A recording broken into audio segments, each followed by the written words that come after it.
And we are back with the fifth segment of the GSMC Basketball Podcast presented by the GSMC Sports Network. And in this fifth segment, we are going to talk about some of the most recent free agent moves and some of the most recent free agent news. And oh, you've got to be kidding me!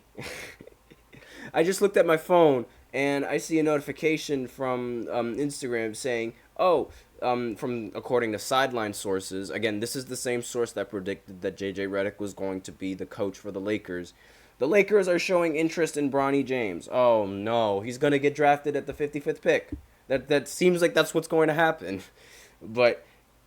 Again, we'll see. The Lakers are expressing interest. Who knows? Maybe they'll go ahead and they'll pick someone else. But yeah, this is that's crazy news. What a shocker. But aside from that, let's go right ahead and talk about the free agency news that happened over the span of the last few days. Let me just go ahead and pull up my notes yet again. I'm very disorganized today. I apologize for that, everyone.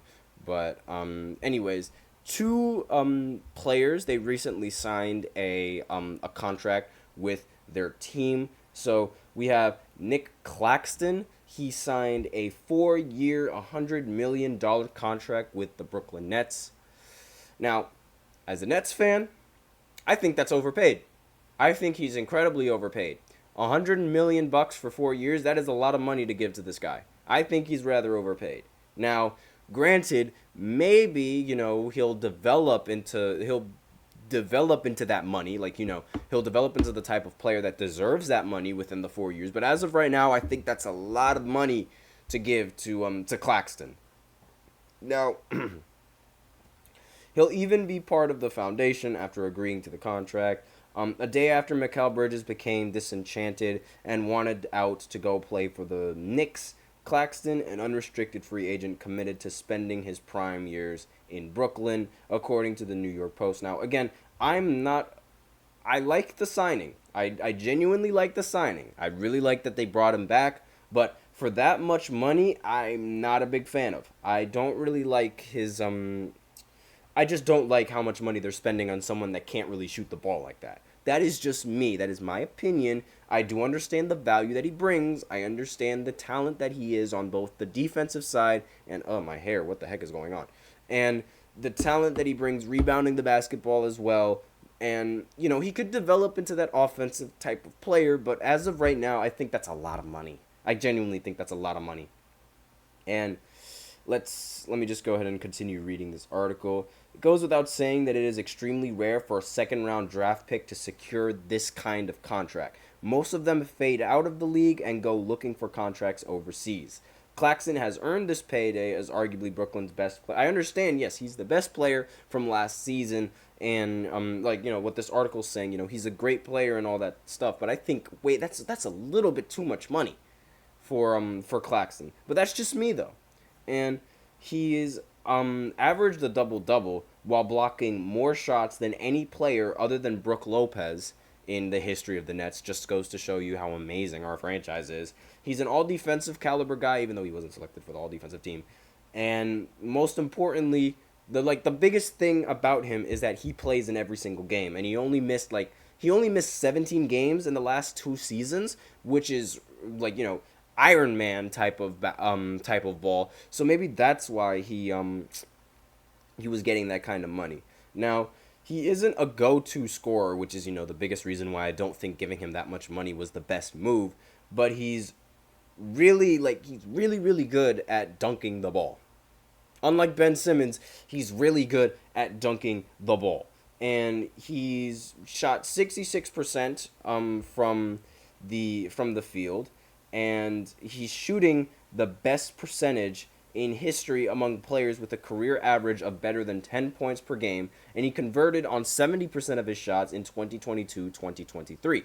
So, again, I'm not saying that he's not a talented player. That's not what I'm saying. I just think that that's a little bit more I think that's just a little bit more money than is needed.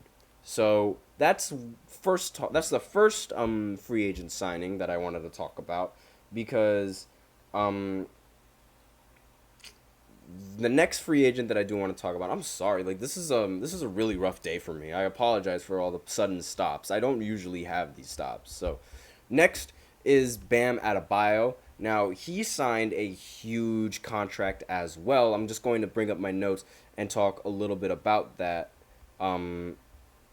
in the in this let me just find my notes real quick. Jeez, I am very, very rusty right now. Like, ugh. I apologize to you guys. This is definitely not my my brightest day, but this is why we do it. This is why we learn. This is why we adapt. And okay, here are my notes. Jeez, I couldn't find them. I need to get more organized. But he signed a $166 million deal for 3 years with the Miami Heat. Now, this is roughly 55.3 million a year. Like, did the math, and this was roughly 55.3 million a year. And this would make him one of the top 5 most paid players annually. So, like, with the way that contracts are broken down, it's like, year after year after year, it's like, sometimes they'll make more money in the 3rd year of their contract as opposed to the 1st year of their contract. So it's all dependent on like just how annually the contracts are constructed. But this contract right here with Bam makes him the 5th most paid player annually in terms of contract, just annually. I hope follow me, guys. And this only puts him behind Damian Lillard with the Bucks, Jaylen Brown with the Celtics, Giannis Antetokounmpo with the Bucks, and Anthony Davis with the Lakers. So he is going to be one of the most paid players annually in the entire league. While some other notable young stars like Jason Tatum could soon surpass Bam Adebayo, the Heat's star should still rank among the league's highest paid centers for the duration of his contract, which runs through 2028 and 2029. Now, signing Bam Adebayo for that much money, that is really going to shift the free agency market, because I have a feeling that a lot of teams are going, and a lot of players are going to want to ask for that same amount of money while being either the second option or being the first option, or even more money than Bam. But this is a lot of money. Like, I'm genuinely surprised that Bam is making this much money compared to, those rest of the players. Like, being in the top 5, I would have not expected Bam Adebayo to be in the top 5 of the most paid players. He averaged a double-double in 3 of his 7 NBA seasons. Since becoming a full-time starter, he averaged at least 15 points per game every season and no fewer than 9 rebounds per game. So, I'm not saying that he's bad. I'm definitely not saying that he's bad. Adebayo's high watermark for assists per game came during 2021 or 2020-2021 when he got 5 assists per game. He hasn't been a big playmaker in recent seasons, with Tyler Hero and Jimmy Butler taking on larger roles, but Adebayo's season-by-season stats, like, they're not that bad. They're genuinely not. Like, I'm not saying that he's a bad player. I just think that's a lot of money to be giving him. Now, he averaged 18 points in 2020-2021, 19 2021-2022, 20 points in 2022-2023, and then 19 points in 2023-2024. So that's his point production. That's his that's the prowess that he brings, the value that he brings with the team, and not only that, he's also a pretty competent rim protector. And another thing about his game as well is his versatility and being able to switch on a lot of the perimeter players, because, like, while he is short and undersized for a center, that ultimately makes him a better option to switch on a lot of these players, and that will enable him to be a little bit faster on his feet, given that he's not that tall, and he'll be able to keep up with some of the guards and some of their offensive skills. Now, again, I just think that's so much money to be giving him. I genuinely think that's just so much money to be giving him. But that's just me. I mean, maybe I'm just not used to the rest of, like, just how big the contracts are for these players now, and how much money all these players are making. Because, like, if you were to rewind the league a few years ago, that much money, that is a huge amount of money to be giving a player. And it's like, you better be like a top option on the team to be making that kind of money. And which he is. I'm not saying that he's not. I'm definitely not saying that he's not. I just think a little bit too much. Just a little bit. So, finally, in the free agency news, we have a report coming in from claiming that Klay Thompson might go to the Orlando Magic. The Orlando Magic seem to be like the ideal place for Klay Thompson, and it seems to be the place that makes sense for him to go. Like, that is, they're the favorites right now in signing Klay Thompson.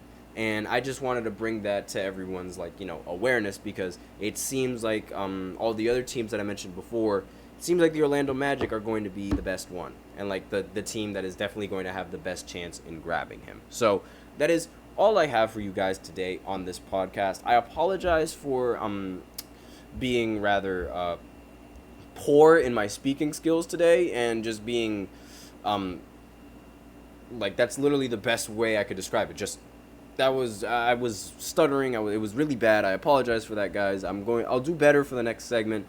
But that is all I have for you on this podcast for today. So thank you for tuning in to the GSMC Basketball Podcast, presented by the GSMC Sports Network. Your support means a lot to us, so please remember to subscribe to the show. Leave a positive review. It really does make a difference. We also invite you to follow us on Facebook, Twitter, TikTok, and Instagram for more content and updates. And as usual, please remember to use the link in the description to get your comments recognized, or the link displayed below the ticker on every show segment. That is GSMCPodcast.net. Really helps the show, makes it much more interactive between myself and you guys. That is all I have for you guys today on this podcast. Thank you so much for tuning in. I am your host, Nelson, and as always, take care. Oh, and be sure to tune into the draft later today. But that's all that I got for you guys. But as always, take care. Really this time.